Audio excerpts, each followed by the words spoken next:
You're listening to the Fresh Hell podcast. Fresh Hell contains stories of a disturbing and often graphic nature and is intended for a mature audience. Please don't let your kids listen to this, or they might turn out like us.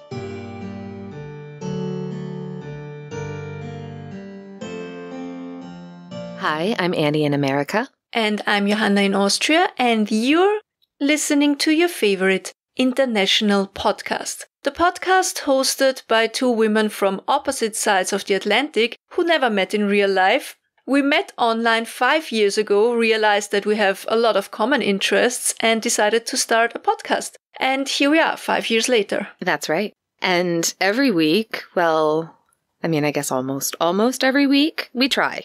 We try.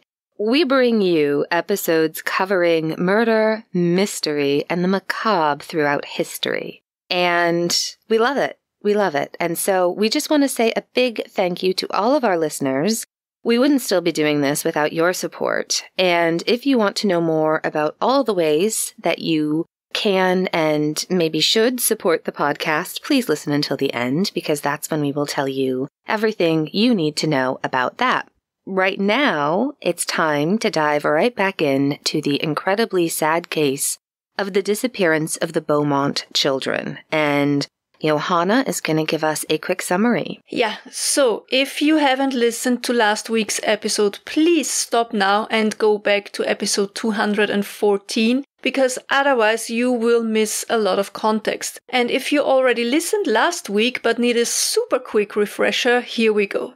So it was Australia Day 1966, that was the 26th of January 1966, almost the end of summer vacation in Australia. A very hot day up in the 40 degrees Celsius. Jane 9, Arnna 7 and Grant 4 were begging their mom Nancy to let them go to the beach. Glenelg Beach was only 3 kilometers or 1.8 miles from their home in the Adelaide suburb of Somerton Park. After some hesitation, Nancy allowed it. It was not the first time that the three children went to the beach by themselves. Nothing out of the ordinary back in the day. So Jane, Arnna and Grant got on the bus that would take them to Glenelg, a quick 10 to 15 minute ride. Once they arrived, they immediately went to play in the water and under the sprinklers. After all, they only had 2 hours. Nancy was expecting them back at home for lunch at noon. Noon came and went, but the children didn't return at the agreed-upon time. At first, Nancy wasn't too worried. It can be expected that children would forget the time at the beach. But they didn't come home at 1 p.m. and neither at 2 p.m. Nancy started to worry. By 3 p.m., her husband Jim returned early from work. He was a linen salesman and had spent the night out of town. Together, they drove down to Glenelg and looked for the children. They also drove around the surrounding area. But when they had found no trace of their kids by 5 p.m., they knew it was time to contact the police. This started one of the biggest missing person searches in Australian history. Authorities and private citizens looked everywhere. They even drained the local boat harbour and combed through the mud. But neither their children nor any of their belongings could be found. Witnesses were questioned and several came forward remembering that they saw the children in the company of a tall, thin or athletic man with short, blonde or light brown hair, combed back and parted on one side. The children appeared to be familiar with the man and left the beach with him, going into the direction of the changing rooms, where they seemed to be waiting for him to get dressed. The last time the children were seen was at a local bakery where they bought 2 tall bottles of fizzy drink, 5 pasties, 6 finger buns, and 1 meat pie, possibly for the man. Jane paid with a £1 note, an unusual amount of money for a little girl to have, and not a bill she brought to the beach from home. Where did she get it? Also, it looks as if the children didn't have their belongings with them. No bag, no towels. Where had they left them? And that's pretty much where we left off last week. The sources are the same as in last week's episode, mainly the books Searching for the Beaumont Children, Australia's most famous unsolved mystery, and The Satin Man, both by Alan J. Whittaker, as well as Unmasking the Killer of the Missing Beaumont Children by Stuart Mullins and Bill Hayes. And, of course, many contemporary and modern newspaper articles, and we will link to them in our Facebook group. So the 3 children were missing, and there was not a single trace to be found. The media reported constantly, and so many people came forward with what they thought might be helpful tips and leads. At times, so many people wanted to talk to the investigators at Glenelg Police Station that a line of people waiting just to speak to investigators went down the street. And of course, the police went through the thousands of tips they received one by one, because you never know when you're going to get that one little piece of information that's going to solve your case. Also, at one point, Jim and Nancy Beaumont's address was leaked by the media, and now what happened was you had well-meaning people showing up unannounced on their doorstep with information regarding the whereabouts of Jane, Arnna, and Grant. As far as we could find, Jim and Nancy were always very kind to these people and listened to what everyone had to say. I'm convinced that most of them really had good intentions and thought they have valuable infos, but you should just contact the police. Leave these poor parents alone. And I'm also sure some were really just looky-loos. I totally agree. On all counts. After a while, though, with nothing new to report, the public interest in the case started to fade a little bit. The newspaper articles became less and less frequent. It's understandable in a way. I mean, how many times can you write that these children are still missing and there are no new clues? But it didn't mean that people had stopped caring. An Adelaide real estate tycoon that Nancy had worked for invited the Dutch clairvoyant Gerard Croiset to help look for the children. So, Croiset was born in 1909 in northern Holland as Gerard Böckbinder. He claimed that he became aware of his parapsychological abilities as a young teen when he touched an item belonging to his then boss and was all of a sudden capable to recount exact instances where this item had played a role. The ability to touch objects and perceive certain information is called psychometry. After World War II, Croiset gained fame for his reported or purported ability to assist in solving crimes and locating missing persons using extrasensory perception, short ESP, and psychometry. Which is such a weird coincidence because we just had a conversation about this for our latest Tell Me Everything, a less intense chat this month with one of our longtime listeners for Patreon. Yeah, that was interesting. Yeah. Anyway, Croiset's abilities were widely publicized and he received attention for his involvement in various criminal investigations. He claimed to have helped authorities locate missing persons, find lost objects, and provide details about crime scenes. One time, he reportedly investigated the premises of a murdered woman, offering precise details about the crime and even identifying the alleged murderer by name. The provided name aligned with an individual detained in connection with the homicide. This incident solidified his standing as a dependable advisor in missing persons cases, not only in the Netherlands but also internationally. Additionally, he became known for his skills as a psychic healer, and he opened his clinic to visitors seeking healing sessions. However, the scientific community remained very skeptical of his abilities, and the evidence supporting his claims was often criticized for its lack of scientific rigor. I actually read somewhere that his success rate was actually more like 50-50, so that's still pretty high. Yeah. No? I guess if you I guess. If you believe someone is going to heal you, then... No, the success rate in helping the police, I mean. Right, but... Don't you think it would have been lower than 50-50? I have no idea. I don't either. I don't know why that seems like a high number to me. So Croiset was invited to Australia to help with finding the Beaumont children. By the way, the police were not thrilled about getting a clairvoyant in on the case, especially one as famous as Croiset, because it led to many other clairvoyants, psychics, and mediums contacting the Glenelg police station with their so-called information on the case, which again used up a lot of time and resources, and the investigators really felt like it was a huge waste of time that could have been used better, right? So, stray cats and psychics, right? Like, don't let the wrong one in. Like, once one is in, they all show up. I never would have made that connection before this case. So yeah, Croiset arrived. He was taken around Glenelg Beach. and he came to the conclusion that the children were buried under an old warehouse or some form of brick building on Wilton Avenue in Paringa Park, an area that was close to the Beaumont home. This is from The Age, 11th of November, 1966, which was a Friday, page 3.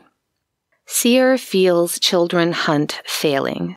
From Jack Darmody, our chief police reporter. Adelaide. Dutch clairvoyant Gerard Croisset admitted last night that he had little hope of finding the bodies of the 3 missing Beaumont children. Dejected and exhausted, the 58-year-old clairvoyant said, quote, "I am not nearly as confident of finding the bodies now as when I first arrived. The environment in the area has changed so much that it has become nearly impossible for me to succeed." End quote.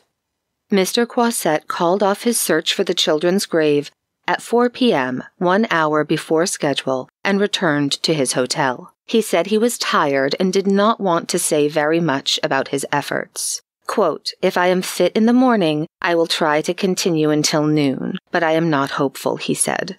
Mr. Croisset is scheduled to depart for Sydney today on a 5:55 p.m. plane. He will pick up a connecting flight to the United States, where he is booked to give a series of lectures.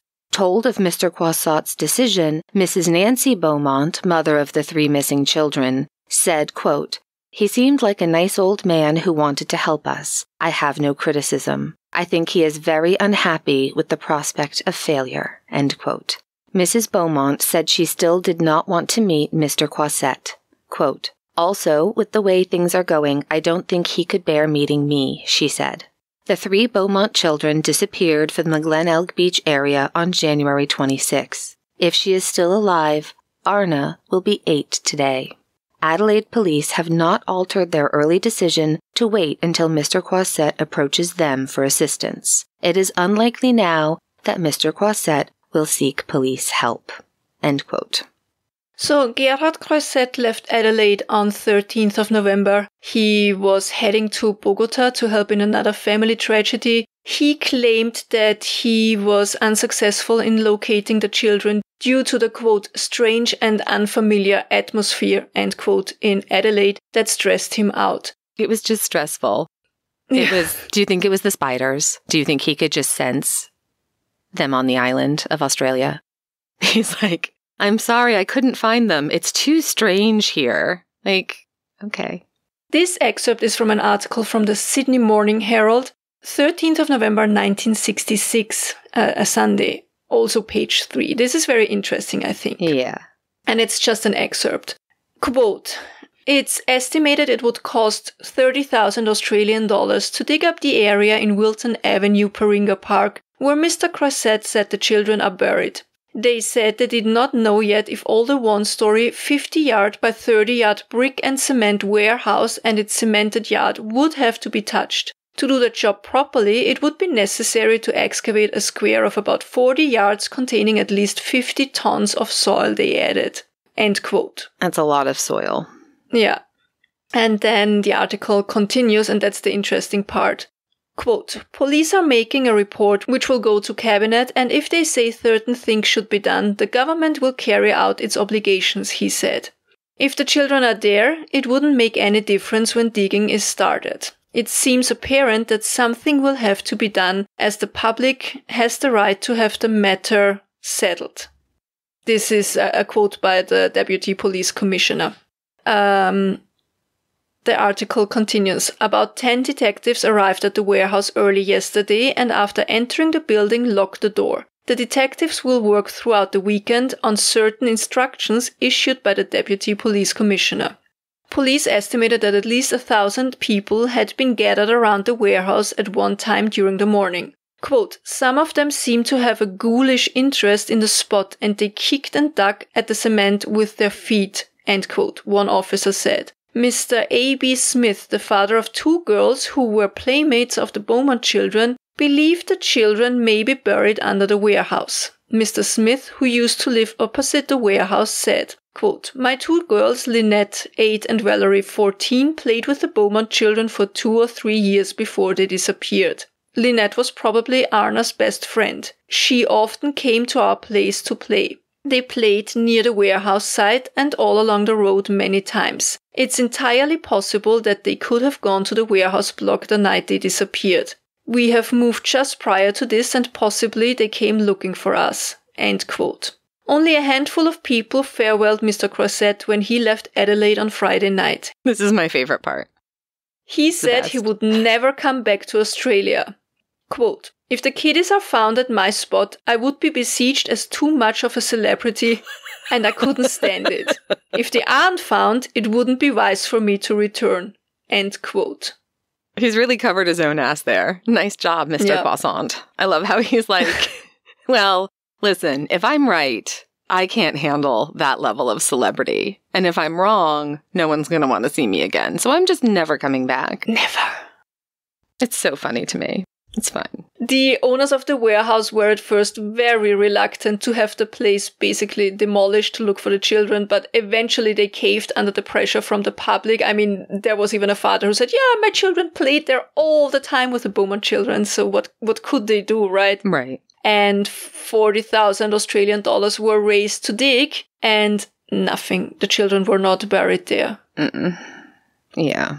So the children stayed missing, and over the years there were eventually new leads. Jane, Arnna, and Grant had been seen here and there, but nothing ever really came of it.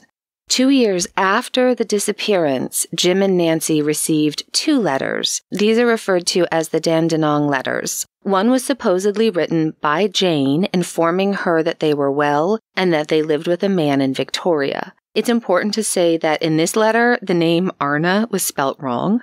The second letter was from the man who had appointed himself the children's guardian, and this letter said that he wanted to return the children to their parents at a specified location. Both letters were stamped at the Dandenong post office. Dandenong is a suburb of Melbourne, Victoria. It's roughly 500 miles, 800 kilometers northeast from Adelaide. These letters are obviously devastating and hope-inspiring in all the feels, and so Jim and Nancy, along with an investigator, traveled to the named location, and nobody showed up. It's today believed by most that these letters were a hoax. It is so sad. I mean, can you imagine the constant hope and then the crushing realization that it was once more a false lead? I honestly don't know how they managed to keep going. I guess it was the hope that one day the children would return. I read that they even refused to move away because they were worried that the children would return and wouldn't be able to find them. Yeah, of course. Which is so sad. Yeah. When someone you love is missing, you are forever trapped in hell until they are found or you die, right? There is no closure. There's no moving on. You just have to keep going and hope that they someday return to you. They kept their kid's bedroom just like it had been on the day that they vanished. Their bikes were still in the backyard. Jim would go to the police station all the time asking for updates. But by the 1970s, they couldn't really handle it anymore. And unfortunately, Jim and Nancy divorced, sold their house in Somerton Park. Yeah, it's something we see a lot when a child goes missing or dies, even if it's not from violence of any kind. I think it's just such a hard thing, right, for marriage to survive. I mean, obviously. And here it's all 3 children at once. Right. I always think of the McCanns. I think they are one of the rare exceptions of couples staying together through such a tragedy and such a tragedy in the public eye on top of it. The McCanns, I think that must be so hard. I agree. I think that they must have had just a rock-steady foundation of trust in each other. It's so hard to see your missing loved one's face in the face of the people you love, right? Like, I can't imagine, because you must look at your spouse's face and see your child. Or you look in the mirror, you see your child. And then you look at your partner and you see your child. And it's so sad because it feels like they pulled apart from the only other person who could ever understand how they felt. Maybe that's also one of the reasons, though. Yeah. Maybe you don't want to be constantly reminded of how you feel and how the other one feels. And sometimes there's more grief than love left in a relationship, and that's hard to overcome. I think grieving 3 children, there's not much worse than that I can imagine. No. You know? Nancy passed away at the age of 92 on September 16th, 2019. She was in a nursing home in Adelaide. Jim died on April 9th, 2023, so just this past year at the age of 97. They never knew while they were alive what happened to Jane, Arnna, and Grant. I think they know now. Yeah, I think so too. I think they are united now. I agree. Reunited. Yeah. I think it's time to talk about some of the suspects in this case. I think one of the first was the postie, Tom Patterson. I think the fact that there was some mix-up, we're still not completely sure if he was one who saw them in the beginning of their beach trip or by the end. It's all very confusing. We don't know when he exactly saw the children, and I think for a while it was just believed that he was the last one to see them, and that made him kind of a suspect by default, right? Mm-hmm. But I think he was cleared pretty quickly. There were other people investigated, named as suspects in those first month and years of the investigation. You know how it is. People read the description of the mystery man and doesn't he look like my brother-in-law's mechanic's cousin? And that dude was always kind of suspicious to me. So there were a lot of names that the police had to check, but again, nothing substantial came of it.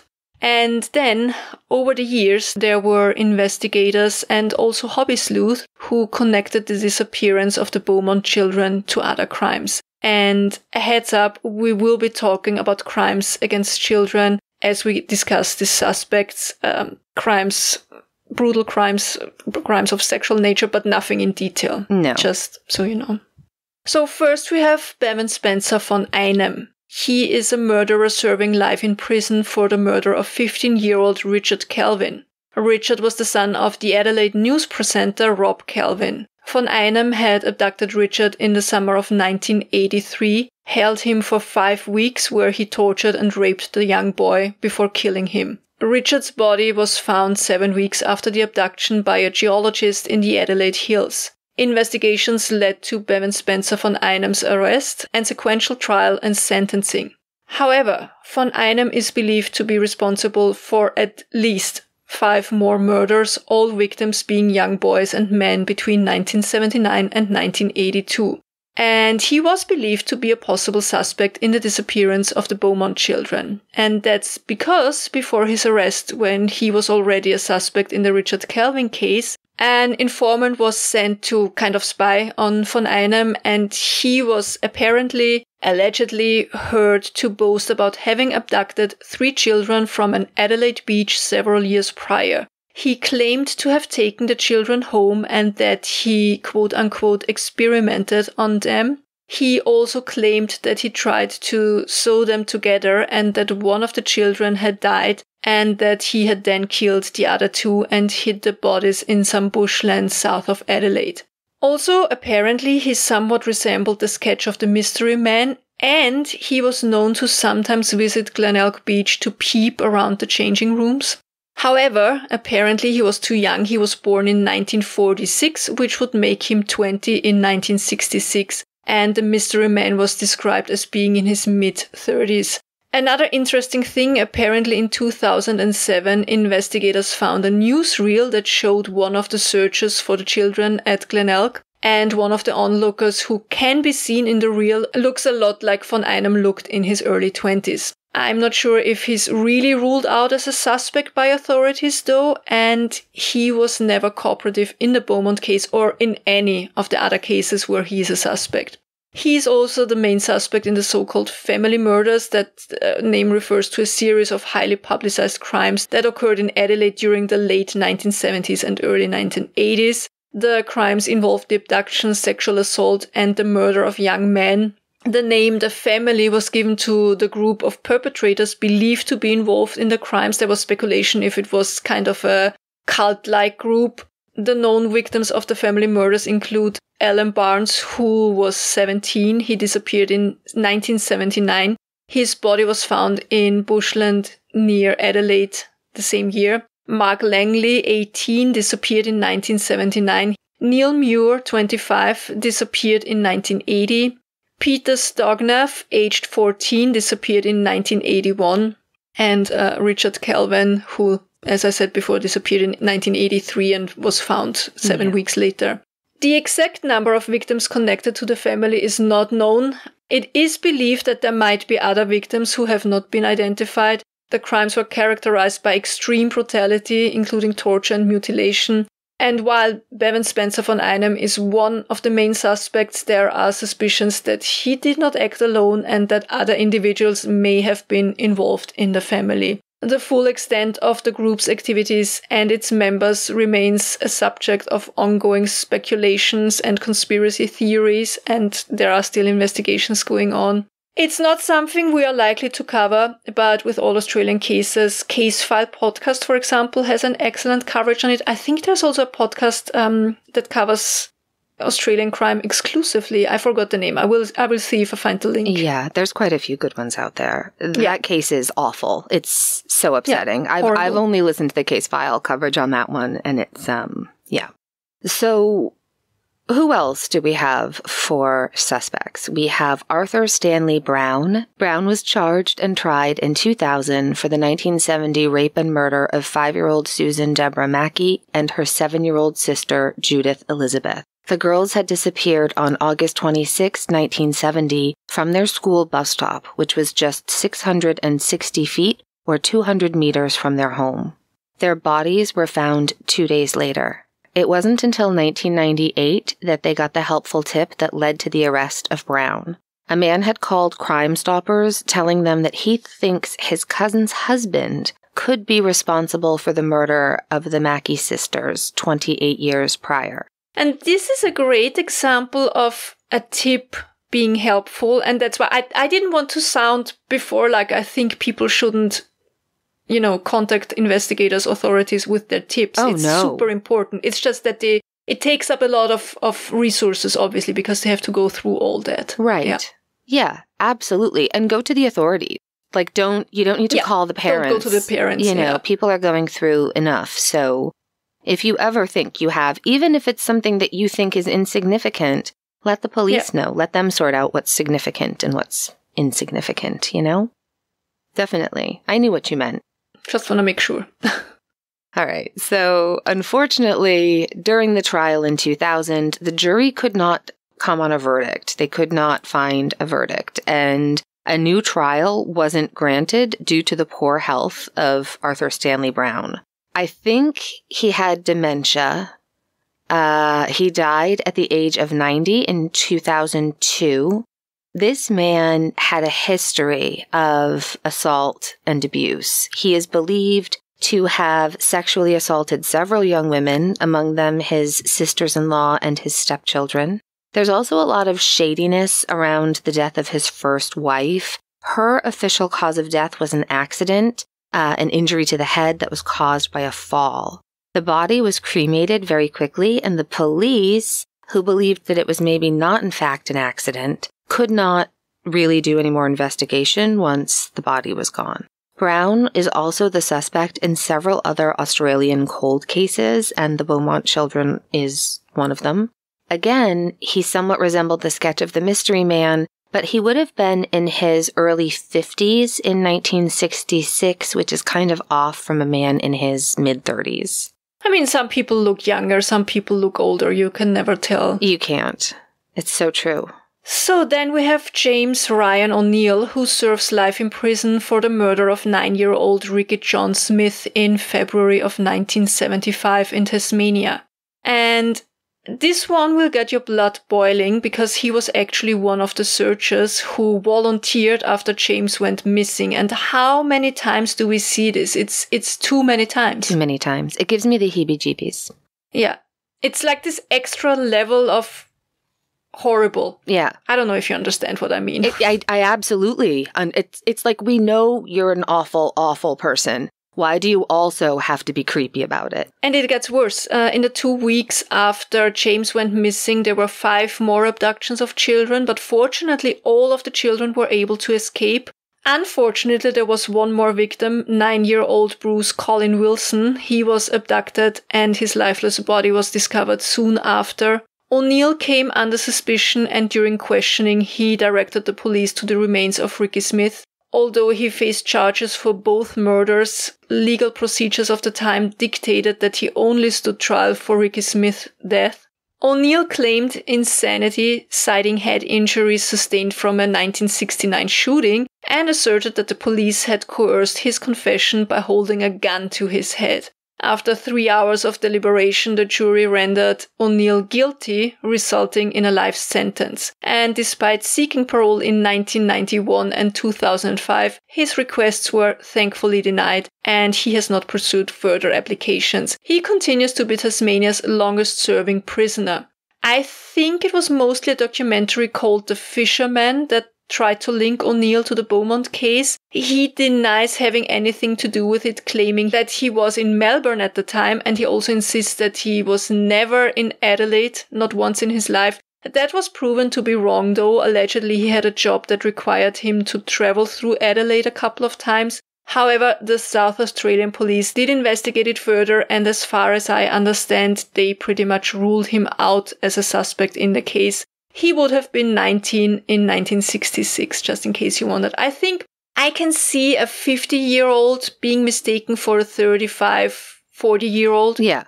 But a 19-year-old being mistaken for a 35, 40-year-old man, that's not that common, I think. No, I think that would also be, yeah, I agree, that would be less common. Derek Percy is another suspect. He was a convicted child killer and suspected serial killer. He was born in 1948 in Victoria, Australia. Percy gained notoriety for his involvement in the abduction and murder of 12-year-old girl named Yvonne Toohey in 1969. He was arrested and charged with her murder, but was later deemed mentally unfit to stand trial. Despite being held in custody, Percy was never convicted of a specific crime due to his psychiatric condition. However, he became a prime suspect in a series of unsolved child murders in Australia during the 1960s. These cases include the Wanda Beach murders, where 2 girls were killed in 1965, and of course the disappearance of the Beaumont children in 1966. But there is no conclusive evidence linking Percy to these cases. Apparently, he admitted to being at Glenelg Beach with his family that day on the 26th of January 1966, but he denied having any involvement until he died in 2013 from cancer. Although, when asked in later years, he mostly replied with, quote, "I could have killed them, but I can't remember," end quote. But this is what he replied when he was asked about kind of all of the cold cases that he was implicated in, because the Beaumont case was not the only one where he was a suspect. He might have been involved in the Wanda Beach murders, the murder of Linda Stillwell, the Simon Brooke case. Another reason that Percy was the suspect in these cases, in 2007, police discovered a storage unit that had belonged to Percy, where they found many newspaper clippings of these crimes. So, that never looks great. No. I get a lot of people collect this kind of newspaper clippings because they're interested in it. But if you're already the suspect and the child murderer and the predator. Yeah. Come on. You know? And if you look at a picture of Derek Percy from the late 1960s, it works with the sketch. But again, he would have been young. He was 18 when the kids disappeared. So, not impossible, but just... Yeah. Many people, including authorities, believe that the Beaumont case is connected to the so-called Oval abduction. I don't want to get into too much detail because this might be covered in an episode of its own, but to give you an idea of what happened, on 25th of August 1973, 2 girls, 11-year-old Joan Radcliffe and 4-year-old Christy Jane Gordon, went missing from the Adelaide Oval, a local sports stadium. Just like with the Beaumont children, the 2 girls were seen by several witnesses over the next 90 minutes after walking away from their family. One of the last times they were seen was in the company of an unknown man who was carrying the 4-year-old Christy. The children seemed to be in distress, but the witnesses assumed it was just a father leaving with his 2 daughters. Maybe they were tired or didn't want to leave, you know.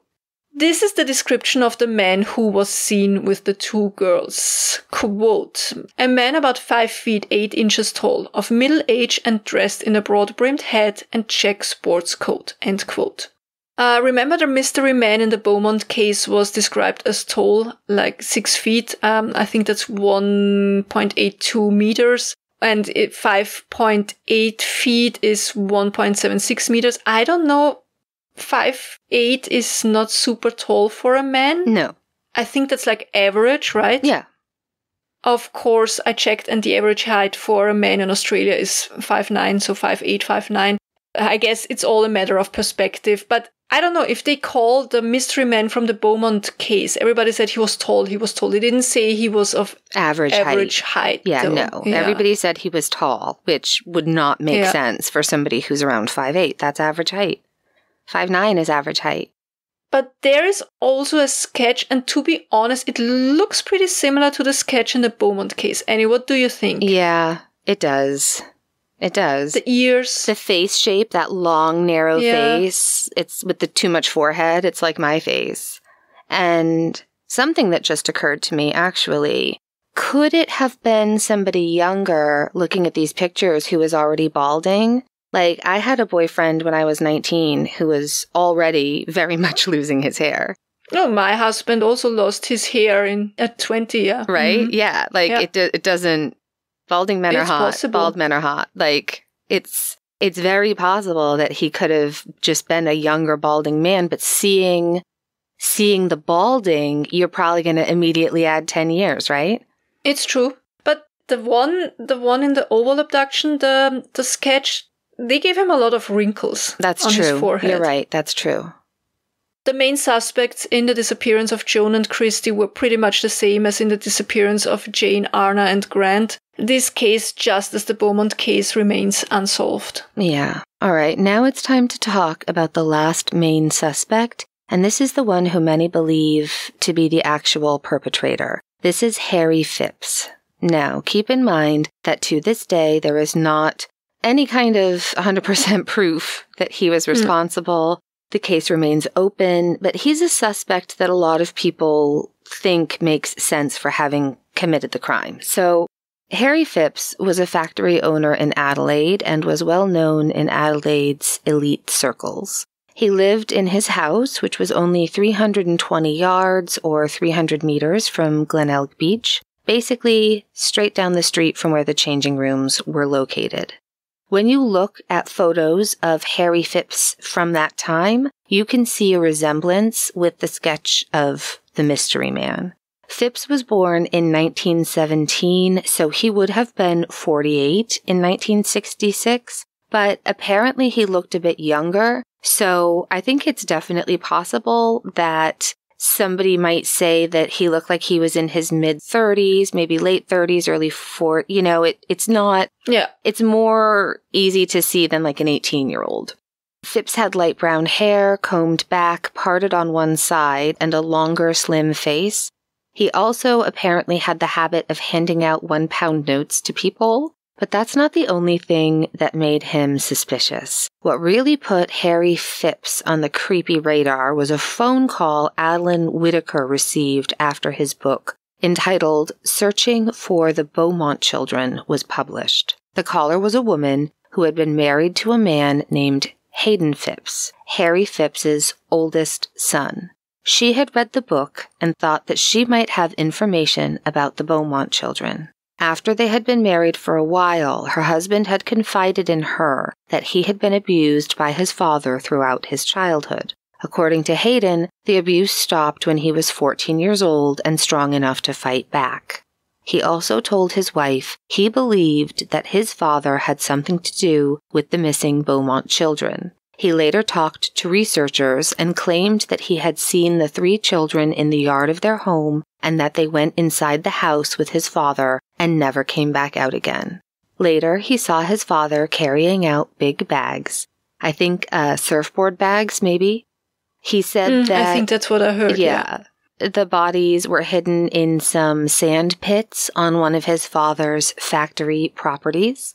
2 other men came forward who were young adults in 1966 who claimed that Harry Phipps had hired them a few days after Australia Day, 1966, the day the Beaumont children went missing, and that they were hired to dig a hole in his factory yard, but he never told them what the hole was for, and they never asked. Now, again, it's coincidences, but it's a lot of coincidences.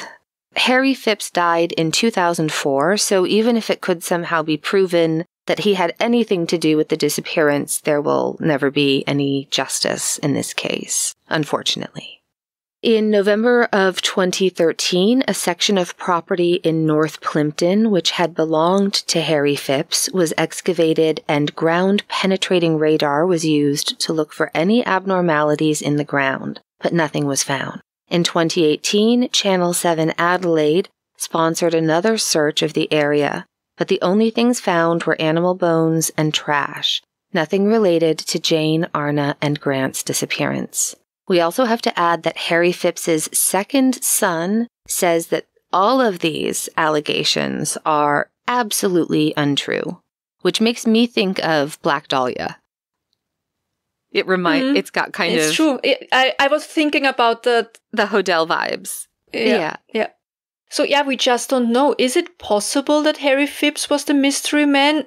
Absolutely possible. But the more I read about it, I kept wondering one thing. Like, everything makes sense, but one thing to me. So he was a well-known man in Adelaide society. He was living very, very close to Glenelg Beach. He was a regular, I think, at Glenelg Beach. Wouldn't it be very careless of him to be seen at the beach and at the changing rooms with the children? I think chances would have been high that he could have been seen by someone who knew his name, or knew at least that he was living around in the area because he saw him regularly. Mm-hmm. I mean, I get it. That day was extremely busy. But that means even more that, he could have run into someone who knew him. Yeah. Or someone who knew him could have seen talking to the 3 missing children. Unless he thought that he was untouchable because he was so well connected. And then I'm thinking, to be fair, who would have suspected him? He's an upstanding, wealthy man, part of the community, right? And as we already said last week, people used to think evil looks like this and that and, hippies and whatever. Manson. People think evil looks like Charles Manson. Something like that, yeah. But it comes obviously in all shapes and appearances, and you just don't know. Mm-mm. I completely agree with what you just said. I don't think it makes a lot of sense for a serial predator to go after children that close to where he lives. I totally agree with you. I mean, he definitely does make sense in a lot of things. Yeah. The theory seems to be, right, that the mystery man, whoever he was, he took Jane's money and said that it had been stolen. I agree. I do think that this was part of the plan. I don't think Jane lost it. I don't think it was really stolen. I just wonder, whoever he was, and especially if it was Phipps, why he then went over to the elderly couple sitting on the bench next to his clothes and asked if they saw someone messing with their stuff. Because the moment you talk to someone directly, you make it so much more likely that they remember details about you. Was it truly just to convince the kids that the money was indeed gone? That I don't get it really. Yeah. Do you think there's any possibility that the elderly couple was chosen specifically because they were older and maybe not the best eyesight? So they would be the perfect people to approach if you had done something to disguise your looks, but it maybe wasn't the best? Is that possible? I don't think they were chosen specifically because they just happened to sit right next to his clothing. I see. Okay. Gotcha. Never mind. And I think it's very likely that the children were probably worried about how to purchase lunch for their mom, which, was one of the things they were supposed to do, and how to get home. Right. They could have walked. They had done so in the past, but it was a very hot day, and Grant was not even wearing a shirt. And I can imagine the man probably offered to help them, don't worry, I can give you money, just let me get dressed and we walk over to my car, or we walk over to my house, I just live 300 meters away. Did he offer to take them home after they got the stuff from the bakery? Also, they didn't have their belongings with them at the bakery, so they must have left it with the man. Either in a nearby house or in a car he had parked somewhere. Yeah, that's what I wonder, right? There must have been a car nearby. Otherwise, more people surely would have seen them on foot, don't you think? I know in the book Unmasking that we mentioned before, one of the clues the authors have that they think makes Phipps or makes it not likely that the perpetrator had a car is because the witnesses said they just saw his clothes. He didn't have a wallet, he didn't have a bag, he didn't have keys with him. But how can you be so sure? I mean, I have my car key in my pants pockets a lot of times. Yeah. Yeah, I don't know how. Also, it was 1966. Couldn't he have just left his key on the visor? Like, that's the next thing. My dad used to do that all the time in the 80s. Yeah. Just leave it stuck in the ignition. Exactly. Even. Yeah, it's true. I haven't even thought about that, right? Another thing I wonder, did the children meet the mystery man before on another occasion at the beach? Yeah. Or did they maybe just know him from seeing him around? I know that Nancy and Jim said that Jane was shy and wouldn't talk to strangers, but her best friend from school said that Jane wasn't that shy and would often chat with people when they were out at the beach or at the movie theater. I think that's a case where children behave differently, especially, prepubescent children and teenagers start to behave differently with their friends and when they're with their parents. Totally. So. I'd believe the friend. Yeah. Yeah. Or was the mystery man stalking the kids and just wait for the perfect opportunity? Or didn't he know the children? He didn't stalk them. He just saw them that day and it was an abduction of opportunity. I think stalker.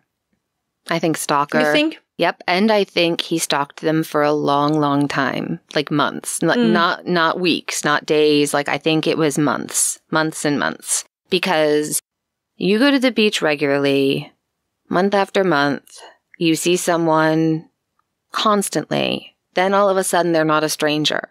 Then maybe one day, oh, hey, I'm so-and-so. Now they have a name. Now every time you see them, you know them. That's that guy you met on the beach, so-and-so. They're not a stranger. They're someone you know. And then each time you meet them, you're closer to thinking that they're a friend. If you're a kid. You know what I mean? Time passes so differently when you're a kid. It's so much slower. When you're 10, a year is a tenth of your life. Now we blink and it's a year. But with children that young, you don't have to be that clever or invest that much time before those kids feel like they know you. Yeah, I agree.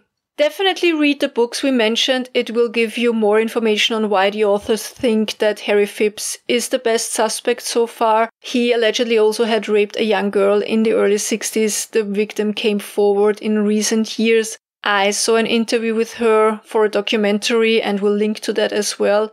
I don't think that Jane would have gotten in the car of a complete stranger, though. I think she was way too careful, way too protective of her siblings, and way too smart to do that. I totally agree. That's why I think it had to have been somebody stalking them. Somebody who over time became not a stranger, but like a friend. Yeah. And then I agree. Over time became, I think it was somebody hiding in plain sight. And it's heartbreaking because Nancy must have felt tremendous guilt. She had said that she thought about going with them that day, but decided against it, right? So that's awful. And Jane was so smart and responsible. She took great care of her siblings. She loved to read. She dreamed of being a journalist or a writer. Arnna was very outdoorsy. She loved to play dress up and was a lot more rambunctious than Jane. Grant was a little, just the cutest little boy, followed his daddy everywhere, huge smile, adored his big sisters, loved his backyard swing. It's devastating. All three, to lose all three, all of your, yeah.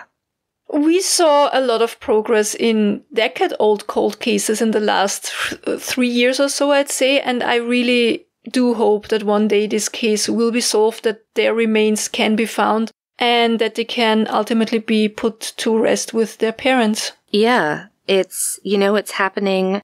It's happening all the time. It happens all the time. The very first Christmas that we did our podcast, I wanted to cover the Christmas Doe case, right? Which was the little girl whose remains were found back in 1988. And I think yesterday, they identified the child as 3-year-old Kenyatta Odom.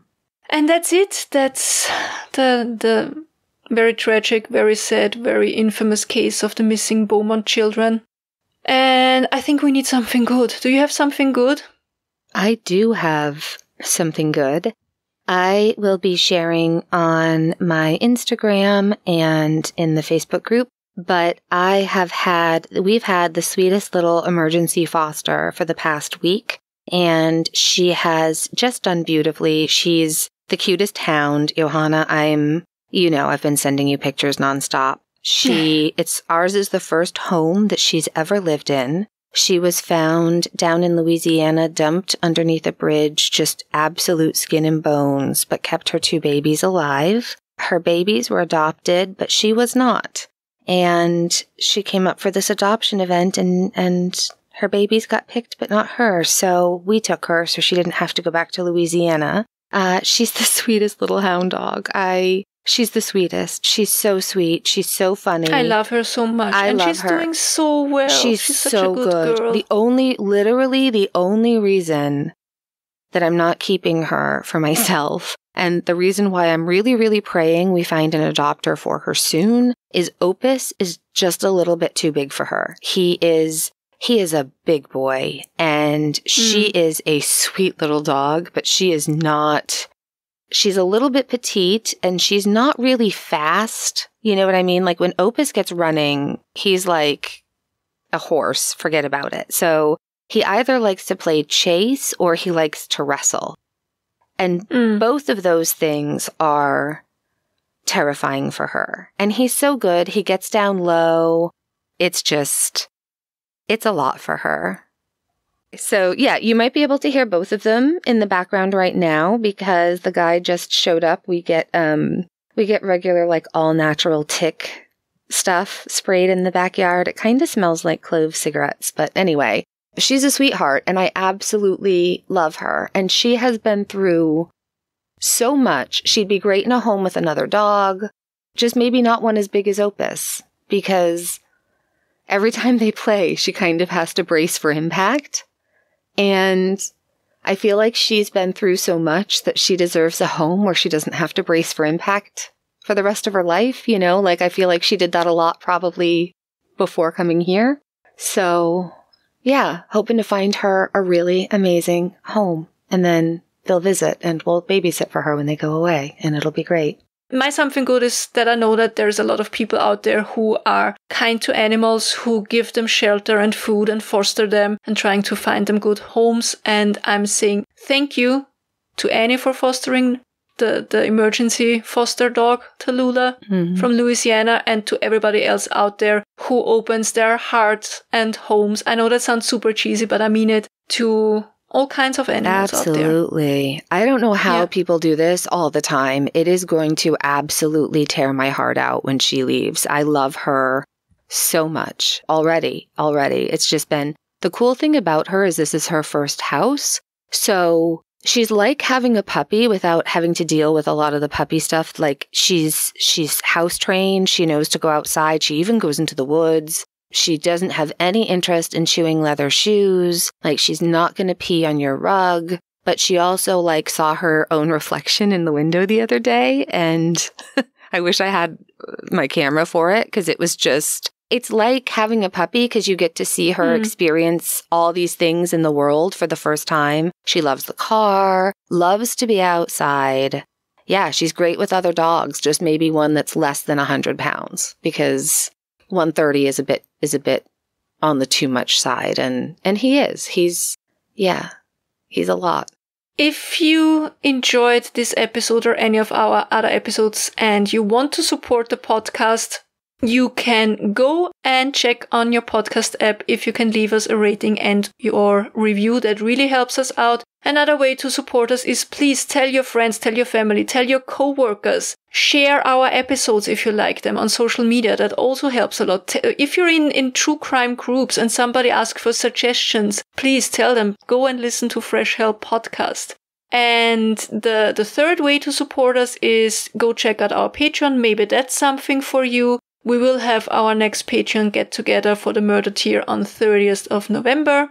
And we will upload the second Tell Me Everything in the next couple of days when I'm done editing. And that's it. For everything else, check our webpage, freshhellpodcast.com. Send us an email, freshhellpodcast@gmail.com, and join our Facebook group.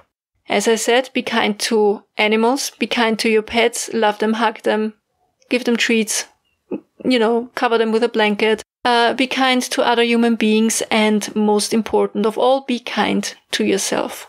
And just remember, if you're going through hell, keep going. Tschüss. Bye. Somebody adopt this dog. She's really awesome.